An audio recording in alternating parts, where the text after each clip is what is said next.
땅에 오신 예수 그리스도의 그 사역의 핵심 내용에 대해서 초점을 맞춰서 이렇게 보았는데요. 예수 그리스도의 죽으심과 부활에 대한 내용을 성경을 통해서 확인하고 살펴보았습니다.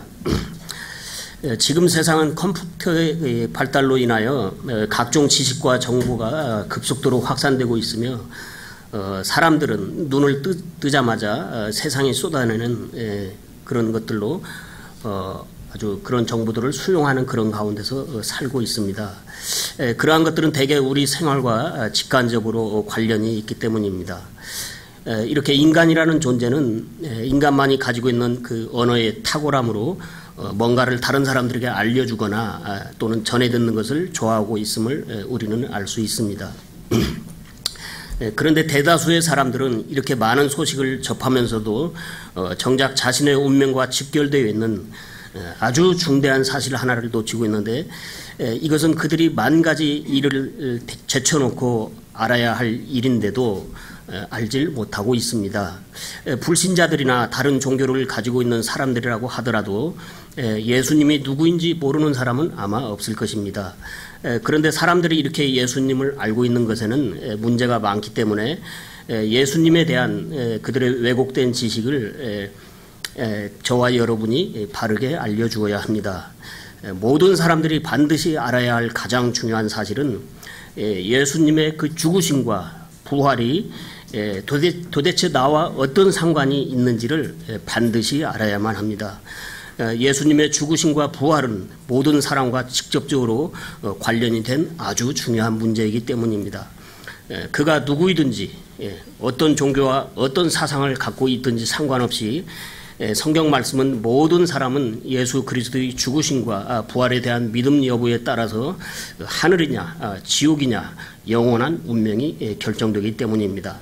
그래서 예수 그리스도를 심판자로 대하게 될 것인지 아니면 구원의 주님으로 대하게 될 것인지는 오직 예수 그리스도에 대한 그 사람의 믿음에 달려 있습니다. 성경 말씀은 이러한 사실을 믿고 있는 저와 여러분이 이 일의 유력한 증인이라고 말씀하고 있습니다. 따라서 증인으로서 예수 그리스도에 대해서 아무런 말도 하지 않는 것보다 더 크고 나쁜 잘못은 없습니다. 성도들은 생활하는 가운데서 어떻게든 사람들에게 예수 그리스도가 누구인지를 말해 주어야 합니다. 그들이 지옥에 가더라도 이유나 알고 가야 될 것 아닙니까? 증인은 이것저것 복잡하게 생각할 필요가 없습니다. 단순하게 자기가 알고 있는 일들을 가감없이 그대로 진술하면 됩니다. 믿고 안 믿고는 그들의 몫이고 우리는 복음을 통해서 그들에게 예수님의 그 죽으심과 부활하신 그 사실에 대해서 그가 지금 어떤 위치에 놓여져 있다는 것을 알려주어야 합니다. 사람들이 지옥에 가는 것이 누구의 책임입니까? 사람들이 지옥에 가는 이유는 두 가지인데, 하나는 정확한 복음을 듣지 못해서이고 다른 하나는 복음을 듣고도 예수님을 거절하기 때문입니다. 따라서 여기에는 복음을 전하지 않는 저와 여러분에게도 일말의 책임이 있으며, 그리고 당사자에게 책임이 있는 것은 두말할 필요도 없습니다. 그들이 복음을 거절하는 거야 어쩔 수 없지만, 우리 주변의 사람들이 복음을 듣지 못하고 그대로 지옥에 간다면 하나님께서는 우리의 손에서 그들의 핏값을 요구하겠다고 말씀하셨습니다. 그래서 먼 외국의 선교사로 나가서 복음을 전할 수도 있지만 내 주위에 있는 내가 아는 사람들에게 복음을 전하는 것이 중요하다는 말씀입니다. 그래서 이 말씀의 수신자는 1차적으로 이스라엘 그 백성들이지만은 우리에게도 그대로 적용이 되고 있는 말씀입니다. 에스겔서를 좀 찾아보겠습니다. 에스겔서 33장을 좀 보겠습니다. 에스겔 33장 7절에서 11절을 보겠습니다.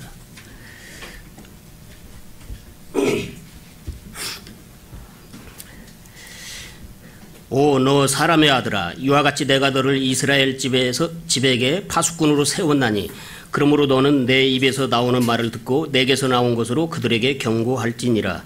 내가 사악한 자들에게 말하기를, 오 사악한 자야, 네가 반드시 죽으리라 할 때 네가 그 사악한 자에게 말로 경고하여 그의 길에서 떠나게 하지 아니하면 그 사악한 자는 자기 불법 가운데서 죽으려니와 그의 피는 내가 네 손에서 요구하리라. 그럼에도 불구하고 네가 그 사악한 자에게 그의 길에 대하여 경고하고 그 길에서 돌이키게 하였으되 그가 자기 길에서 떠나 돌이키지 아니하면 그는 자기 불법 가운데서 죽으려니와 너는 내 혼을 건졌느니라. 오 사람의 아들아, 그러므로 너는 이스라엘의 집에게 말하라. 너희가 이같이 말하여 이르되 우리의 범법들과 우리의 죄들이 우리 위에 있어 우리가 그것들 가운데서 쇠약하게 되었으니 우리가 어찌 살리요 하는도다. 그들에게 이르기를 주 하나님이 말하노라. 내가 살아있음을 두고 맹세하노니 사악한 자가 죽는 것을 내가 기뻐하지 아니하며 오히려 그 사악한 자가 자기 길에서 돌이켜 사는 것을 기뻐하노라. 오 이스라엘의 집아, 너희는 돌이키라. 너희의 악한 길들에서 돌이키라. 너희가 어찌하여 죽고자 하느냐 하라. 이것이 얼마나 심각한 도전의 말씀인지 생각을 해보셨습니까? 왜 하나님께서 이렇게까지 강하게 말씀을 하시는지 하나님의 마음이 11절에 나와 있지 않습니까? 바울은 그런 하나님의 마음을 알았기 때문에 핍박하는 자들에게 매를 맞아가면서도 유감없이 복음을 전했습니다. 그래서 바울은 나는 모든 사람의 피해서 깨끗하다고 담대히 말하고 있는 것입니다. 바울은 복음의 주인공이신 예수 그리스도의 유력한 증인이었습니다. 그래서 바울은 선교하러 멀리 나가기 전에도 먼저 자기가 있는 곳에서 복음을 전했습니다. 그러므로 덮어놓고 아무나 선교사가 되어서는 안 됩니다. 증인은 자기가 알고 있는 모든 사실에 대해서 적극적으로 증언할 책임이 있습니다. 왜 예수님께서는 내 증인이 되리라고 말씀을 하셨는지 그 이유에 대해서 좀 더 자세히 알 필요가 있는데요. 예수님께서 십자가에서 죽으신 것을 하나님께서는 이 우주에서 일어난 가장 큰 사건으로 보고 계신다는 것을 생각해 보셨습니까? 저와 여러분은 갈보리 동산에서 일어난 이 살인사건에 아주 깊이 연루된 목격자입니다. 때문에 우리는 증인으로서 마땅히 진술할 책임이 있습니다. 그뿐만이 아닙니다. 나를 위해 날아오는 그 강도의 흉기를 육탄으로 저지하신 예수님의 희생으로 나는 아무런 해도 입지 않았습니다. 그래서 창조주이신 그분의 죽음과 부활에 관하여 저와 여러분은 아주 중요한 증인이라는 말씀입니다. 사도행전을 보면 그와 같은 증인들의 활약이 기록되어 있는데 베드로의 증언을 좀 들어보겠습니다. 여러분의 증언과 어떤지 한번 비교해 보시기 바랍니다. 사도행전 3장을 보겠습니다.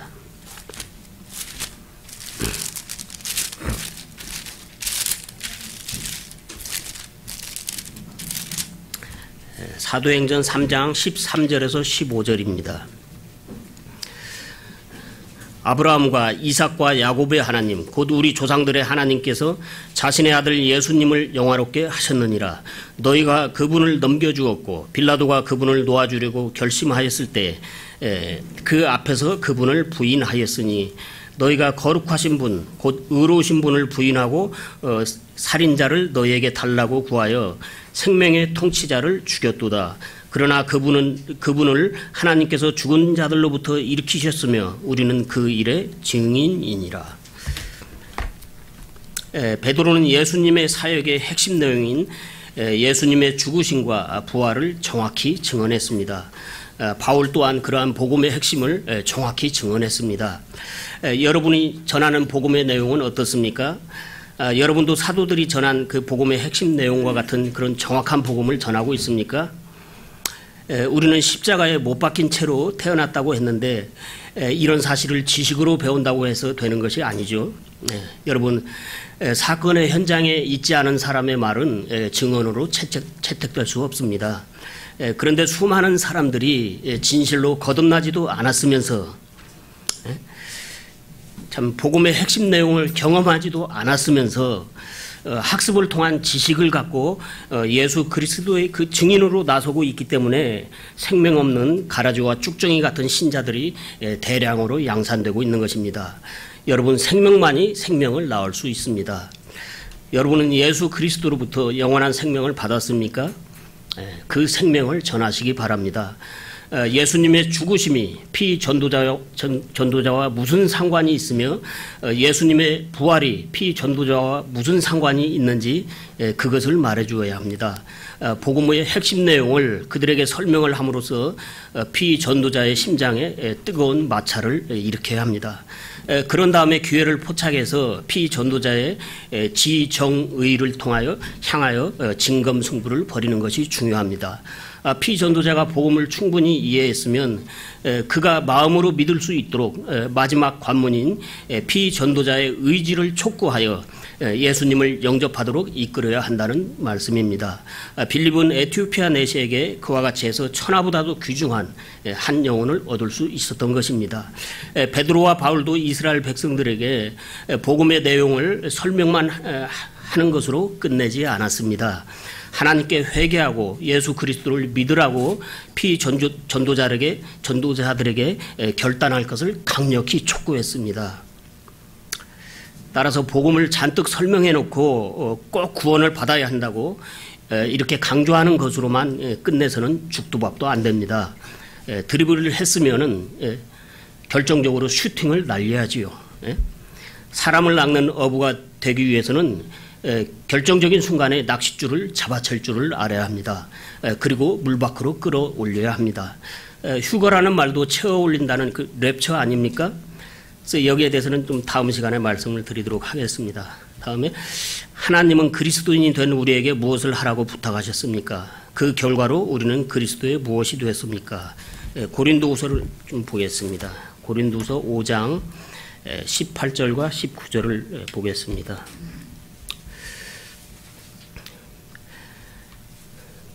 또 모든 것이 하나님에게서 났으며 그분께서 예수 그리스도를 통하여 우리를 자신과 화해하게 하시고 또 화해하게 하는 사역을 우리에게 주셨으니 곧 하나님께서 그리스도 안에 계시사 세상을 자신과 화해하게 하시며 그들의 범법을 그들에게 돌리지 아니하시고 화해하게 하는 말씀을 우리에게 맡기셨느니라. 여러분, 한때 우리는 하나님과 원수가 되어서 하나님의 무서운 진노 아래 있었지만은 의로우신 예수님의 은혜에 힘입어서 하나님과 화해를 했습니다. 우리가 화해를 한 것이라기보다는 십자가 위에서 마지막 숨을 몰아쉬면서도 아버지 저들을 용서하여 주옵소서, 저들은 자기들이 하는 일을 알지 못하나이다 하고 화해의 진면모를 보여주신 그 예수님의 복음에 죄인이 복종을 하게 될 때 하나님과 화해가 이루어지는 것입니다. 복음을 듣기 전에 우리는 하나님과 화해를 하는 것만이 살 길인 것인지도 모르는 채 죄 가운데서 죽음을 향해 가고 있었지만은 먼저 화해를 한 성도들이 전해준 복음을 듣고 하나님께 돌아오게 되었던 것입니다. 그래서 저와 여러분에게 그 임무가 이제 같이 주어진 것입니다.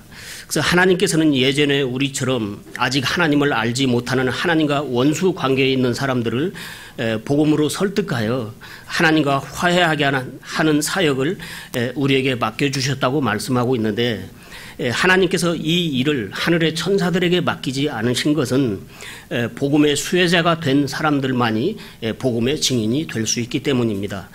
우리가 복음을 전하여 천하보다도 귀한 한 영혼이 회심을 하면 이미 그를 위하여 화해 헌물이 되신 예수님께서 흘리신 의로우신 피에 의해서 하나님과 화해가 성립되는 것입니다. 하나님께서는 이미 다 용서해 놓으셨습니다. 문제는 고집을 꺾지 않는 죄인들의 강팍한 마음입니다. 여러분, 하나님께서 뭐가 아쉬워서 죄인에게 화해를 청하시겠습니까? 하나님께서는 아쉬울 것이 하나도 없습니다. 다만 곧 시들어버릴 풀과 같은 그 인생들이 고집을 부리다가 속절없이 멸망하는 것이 불쌍할 따름입니다. 계속해서 고린도서 5장 20절을 보겠습니다. 그런즉 하나님께서 우리를 통해 너희에게 간청하시는 것 같이 이제 우리가 그리스도를 위한 대사가 되어 그리스도를 대신하여 너희에게 간구하노니 너희는 하나님과 화해하라.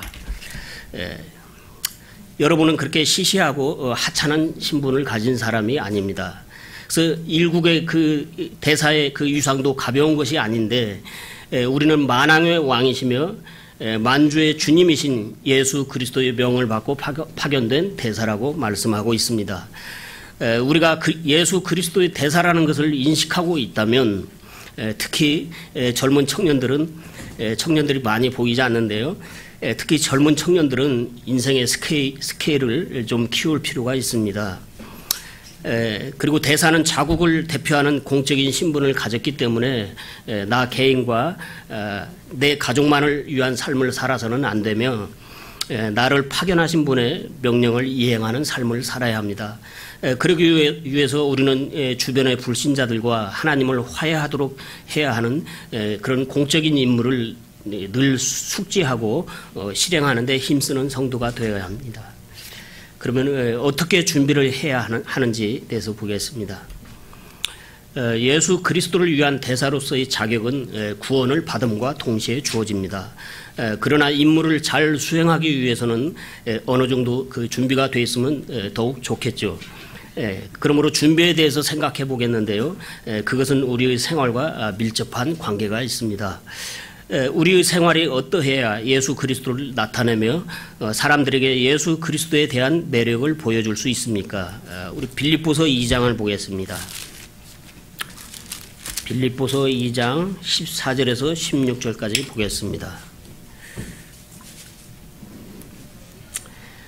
모든 일을 불평이나 시비가 없이 할지니 이것은 너희가 흠이 없고 무해한 자 곧 구부러지고 비뚤어진 민족 가운데서 책망받을 것이 없는 하나님의 아들들이 되게 하려 함이라. 그런 민족 가운데서 너희가 세상에서 빛들로 빛나며 생명의 말씀을 제시하나니 이로써 나는 내가 헛되이 다름질하지 아니하고 헛되이 수고하지 아니한 것에 대해 그리스도의 날에 기뻐하리라. 대사의 임무는 물론 이러한 덕목을 다 갖추고 난 다음에 해야만 하는 것이 아닙니다. 사마리아 여인처럼 구원받은 이후에 즉시 임무를 훌륭히 수행할 수도 있습니다. 그러나 우리는 구원을 받은 지가 꽤 오래됐기 때문에 그리스도의 대사로서 갖춰야 할 그러한 덕목들을 갖추어 가면서 동시에 하는 것입니다. 믿지 않는 사람들에게 빛으로 빛나며 생명의 말씀을 제시하는 것이 저와 여러분에게 주어진 임무인데 그러기 위해서는 모든 일을 불평과 시비가 없이 해야 한다고 말씀하고 있는데 우리는 흠이 될 만한 행동을 하지 말아야 하며 이웃들에게 해를 주지 말아야 하며 그리고 비뚤어진 심사를 갖고 있는 사람들 가운데서도 책망을 받을 것이 없어야 한다고 말씀하고 있습니다. 이런 삶을 사는 것이 참 쉽지는 않습니다. 그러므로 이 일에는 저와 여러분의 상당한 영적 분발이 필요한 것입니다. 그런데 저는 몇 푼 빠지는 좀 모자라는 사람이라서 허물이 많은데요. 주일에 예배를 마치고 이렇게 집으로 돌아오면서 생각해 보면 상대방이 오해할 수도 있는데 전혀 의도하지도 않았으면서 왜 그런 어리석은 말을 했는지 후회하며 자책할 때가 있습니다. 예수님 안에서 어떤 것들은 비교적 처리가 잘 되는 그런 것들이 있는가 하면은 어떤 것들은 그 잘 안 되는 것들이 있어서 그런 것들로 인하여 저는 좌괴감이 밀려올 때가 있는데 그때는 내 자신이 얼마나 싫은지 모릅니다. 그래서 시일이 걸리더라도 그런 것들은 꼭 좀 해결이 됐으면 좋겠습니다. 그래서 바울은 그의 동족에 대한 구원의 열망 때문에 무엇을 했습니까? 거기 로마서 10장 1절을 보겠습니다. 뒷면에 찾아놨죠. 형제들아 이스라엘을 위한 내 마음의 소원과 하나님을 향한 기도는 곧 그들의 구원을 받는 것이니라. 바울은 이스라엘이 하나님의 이름을 부르면서도 잘못된 길을 가고 있다는 것을 견딜 수가 없었습니다. 자신이 예수 그리스도를 몰랐을 때 바울 또한 그들과 같은 길을 가고 있었기 때문입니다. 그래서 마음의 소원을 품고 하나님을 향해서 자신의 동족들이 구원받기를 늘 기도하고 있는 것입니다. 바울의 기도가 얼마나 절실한 기도였겠습니까? 이 얼마나 귀중하고 아름다운 마음입니까? 바울은 예수 그리스도의 마음을 갖고 있는 사도였습니다. 그러나 바울은 기도만 하고 가만히 있지 않았습니다. 바울은 그들의 삶 가운데로 들어가서 복음을 전했던 것입니다. 예수 그리스도에 대해서 말하려면 그러면 우리 자신은 어떻게 준비해야 합니까? 거기 베드로전서 3장 15절을 보겠습니다. 오직 너희 마음속에서 주 하나님을 거룩히 구별하고 너희에게 너희 속에 있는 소망의 이유를 묻는 모든 사람에게 온유함과 두려움으로 대답할 것을 항상 예비하며 먼저 거룩히 구별하고 그리고 대답할 것을 예비를 하라고 했습니다. 그래서 이 말씀대로 준비가 되어 있기 위해서는 먼저 저와 여러분이 삶 가운데서 그리스도인으로서 선한 열매, 즉 좋은 간증을 보이는 사람으로 나타나야 함을 말씀하고 있는데, 그것을 이 말씀에서는 우리 마음속에서 주 하나님을 거룩히 구별하라고 강조하고 있습니다. 그래서 하나님을 향한 우리의 구별된 생활, 우리의 모든 생활 가운데서 이것이 되어 있어야 주변의 사람들이 우리 속에 있는 소망의 이유를 묻게 된다는 그런 말씀이죠.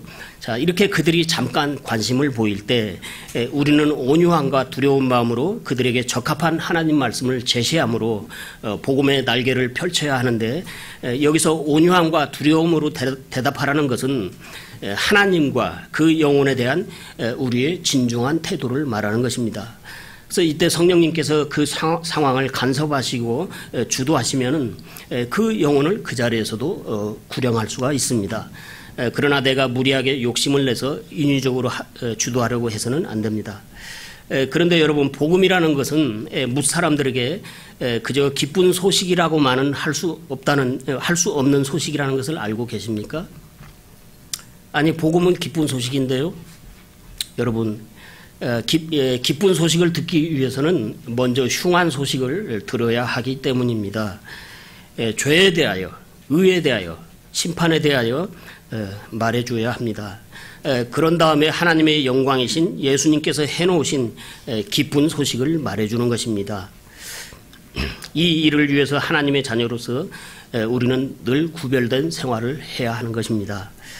다음에 전도 대상자에게 가야 합니다. 그래서 예수님께서는 제자들을 데리고 어떤 사람들에게 전도하러 가셨습니까?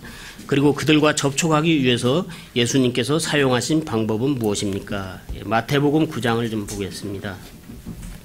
마태복음 9장 10절에서 13절을 보겠습니다.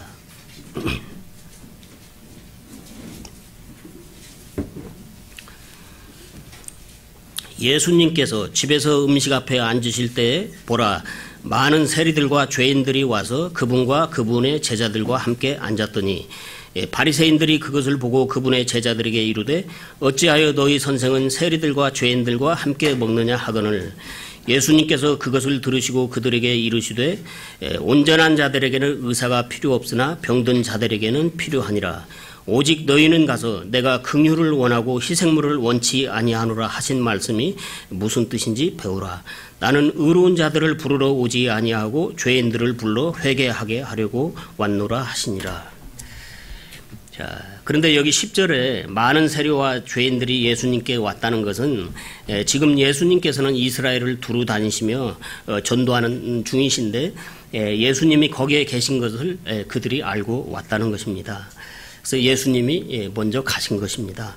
그래서 모든 사람이 구원을 받아야 할 대상이기에 예수님께서는 서기관들과 바리새인들에게도 진리를 말씀하셨지만은 신정국가에서 소위 잘 나가는 그룹에 속해 있던 그들은 마음이 교만해서 지식으로만 하나님 말씀을 대하고 있을 뿐 복음을 받아들이지 않으므로 예수님께서는 목이 뻣뻣한 그런 교만한 자들과는 함께 할 수가 없으셨습니다. 그래서 예수님께서는 이스라엘 사회의 그 주류에서 밀려나 있는 세리와 죄인들을 상대하고 계시는 것입니다. 그리고 그들과 함께 먹고 마셨습니다. 그래서 율법이 주도하는 이스라엘 사회에서 세리와 죄인들은 배제된 사람들이었기 때문입니다. 그들은 이미 낮은 마음을 갖고 있는 깨어지고 부서진 인생이요, 상한 마음의 소유자들이기 때문에 복음을 받아들일 준비가 되어 있는 사람들이라는 말씀입니다. 그런데 이러한 점을 이해하지 못하고 그저 예수님을 모방하여 노숙자나 가난한 사람들에게 무료로 그 식사를 대접하는 일에 푹 빠져버린 그런 교회들이 있는데, 알맹이를 놓친 이런 사역에 교회가 빠지면 안 됩니다. 예수님께서 이 땅에 오신 목적은 가난한 자들에게 밥이나 해서 먹이려고 오신 것이 아닙니다. 예수님께서 죄인들과 함께 먹고 마시며 그들과 함께 하신 것은 그 영혼들을 얻고자 함이셨는데, 그들은 긍휼을 베풀기 원하시는 하나님의 마음을 받을 수 있을 만큼 이미 마음이 많이 낮아져 있었기 때문입니다. 그래서 예수님도 자신을 낮추시고 그들의 삶 가운데로 들어가신 것입니다. 여러분, 모든 인생들에게는 하나님의 긍휼하심이 필요합니다. 그리고 은혜가 필요합니다. 그러나 예수님을 비판한 바리새인들은 하나님의 긍휼을 받기에는 자기의 의로 인하여 그들의 마음이 교만하여 높아진 가운데 있기 때문에 예수님께서는 바리새인들에게 하나님께서 긍휼을 원하고 희생물을 원치 않는다고 하신 하나님의 말씀이 무슨 뜻인지 너희는 먼저 그것을 배우라고 말씀하고 계시는 것입니다. 그래서 우리는 가난한 사람들에게 밥이나 퍼서 먹이는 그런 외형적인 일에 빠져서는 안 되며, 내가 전도할 대상에게 밥을 사주되 사람들의 마음 중심을 통찰하시는 예수님의 영적인 안목에 따라서 우리도 우리 주변 사람들의 영적 필요가 무엇인지 그들의 내면을 들여다볼 줄 알아야 합니다. 그리고 그 영혼들의 상하고 부서진 마음을 예수님의 마음으로 어루만지며 하나님 말씀으로 잘 안내해야 합니다. 여러분이 개인적으로 전도할 그 대상자의 마음을 얻기 위하여 밥을 사주시되 영적인 주도권을 가지고 대화의 접촉점을 찾아야 합니다. 그래서 논쟁을 피하고 질문의 의도와 거절하거나 망설이는 이유 등을 알고 하나님 말씀으로 설득해야 합니다. 바울은 그리스도를 전파하기 위해서 어디서 사람들을 만났습니까? 사도행전 17장 17절을 보겠습니다. 그가 회당에서는 유대인들과 독실한 사람들과 논쟁을 하고 장터에서는 날마다 자기가 만난 사람들과 논쟁을 하니라. 바울은 예수님께서 그러셨던 것처럼 사람들이 있는 곳으로 갔습니다. 가는 것이 중요합니다. 저와 여러분도 피전도자가 있는 곳으로 가야 합니다. 그리고 복음을 이야기할 기회를 만들어야 합니다. 그런데 논쟁을 해서는 안 됩니다. 이긴다고 해도 논쟁으로는 결코 사람들의 마음을 얻을 수 없기 때문입니다. 그래서 여기서 우리가 사도 바울을 통해서 배워야 할 것은, 바울은 예수 그리스도를 모르는 사람들을 찾아가서 그들에게 예수 그리스도를 알려주기 위해서 힘썼다는 점입니다. 여기서도 바울은 영적인 주도권을 잡고 그리스의 그 철학자들을 완전히 압도하며 그들에게 유감없이 복음을 변증하고 죄에 대하여, 의에 대하여, 심판에 대하여 권능을 갖고 계신 예수님을 분명히 선포했습니다. 예수님을 선포하는 것이 중요합니다. 그것이 30절과 31절입니다. 거기 사도행전 17장 30절과 31절을 보겠습니다. 하나님께서 이같이 무지하던 때를 눈감아 주셨으나 이제는 모든 것에서 모든 사람에게 회개하라고 명령하시나니 이는 그분께서 한 날을 정하사 그날에 자신이 정하신 그 사람을 통하여 세상을 의로 심판하실 터이기 때문이라. 사도 바울은 여기서 죄에 대하여 그 회개라는 거, 이제 죄에 대한 책망이 있어야 회개를 하죠. 그리고 의에 대해서, 심판에 대해서 사도 바울은 분명히 먼저 전해야 될 것을 전했습니다. 자, 그다음에 그분께서 그 사람을 죽은 자들로부터 살리심으로써 모든 사람들에게 그 일에 대한 확신을 주셨느니라. 다음에 거기 20장 20절도 보겠습니다. 사도행전 20장 20절. 너희에게 유익한 것은 어떤 것도 숨기지 아니하고 너희에게 보여주며 공중 앞에서 또 집에서 집으로 다니며 너희를 가르치고. 사도 바울은 복음을 전하기 위해서라면 공중 앞이나 각 개인의 집이나 가리지 않고 다니며 복음을 전했습니다. 그러나 우리는 사도 바울처럼 전적으로 부르심을 받은 것이 아니기 때문에 그렇게 다닐 수는 없죠. 그렇기 때문에 이제 우리는 생활 가운데서 개인을 향해서 1대1로 복음을 전하는 것이 훨씬 더 효과적이고 중요합니다. 그래서 하나씩 하는 것입니다. 하나의 관역을 향하여 복음의 화살을 한 발 한 발 쏘아야 명중시킬 수 있습니다. 아름다운 에덴의 동산에서 마귀는 이불을 겨냥해서 의심의 화살을 쏘았습니다. 우리는 이 광야와 같은 세상에서 멸망의 길을 향해 가고 있는 그 영혼들을 향하여 복음의 화살을 쏘아야 합니다. 그래서 복음을 전할 때 상대가 거절을 하거나 혹은 핍박을 하더라도 온유한 마음으로 다음을 기약하면서 여지를 두고 한 걸음 물러나는 것이 좋습니다. 다음에 예수님을 전할 것. 바울이 증언한 주제는 무엇이었습니까? 거기 고린도전서 1장 23절을 보겠습니다. 23절과 24절입니다. 우리는 십자가에 못 박히신 그리스도를 선포하노니 그분은 유대인들에게는 걸려 넘어지게 하는 것이요 그리스인들에게는 어리석은 것이로되 부르심을 받은 자들에게는 유대인들에게나 그리스인들에게나 그리스도는 하나님의 권능이요 하나님의 지혜이시니라. 어떤 교회는 예배당 시설을 자랑하고 또 어떤 교회는 구제와 선교를 자랑하고 또 어떤 교회는 자기들이 그 중점을 두고 있는 사역을 자랑하고 또 어떤 교회는 인간 설립자와 그들의 신학 사상을 전통으로 삼아서 그것을 대물림하며 전하는 교회도 있습니다. 생각해 보시기 바랍니다. 왜 이 시대를 라오디게아 교회 시대라고 하는지를.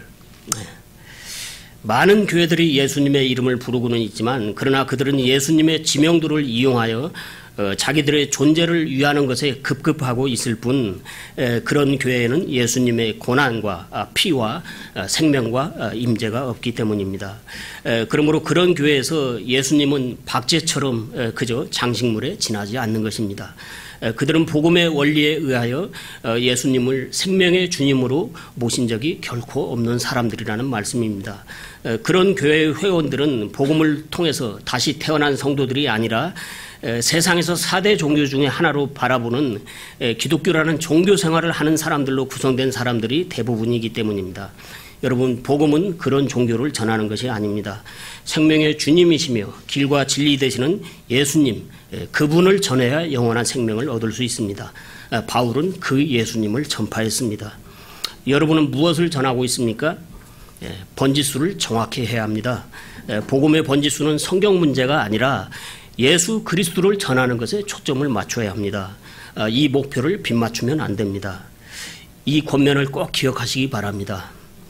성경 이슈에만 지나치게 초점을 맞추다 보면은 정작 사람들이 예수님을 보지 못하게 됩니다.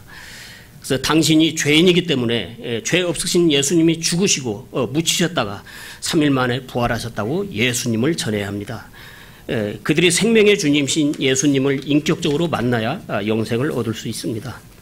우리는 예수님의 증인이기 때문에 예수님을 전하는 사람이 되어야 합니다.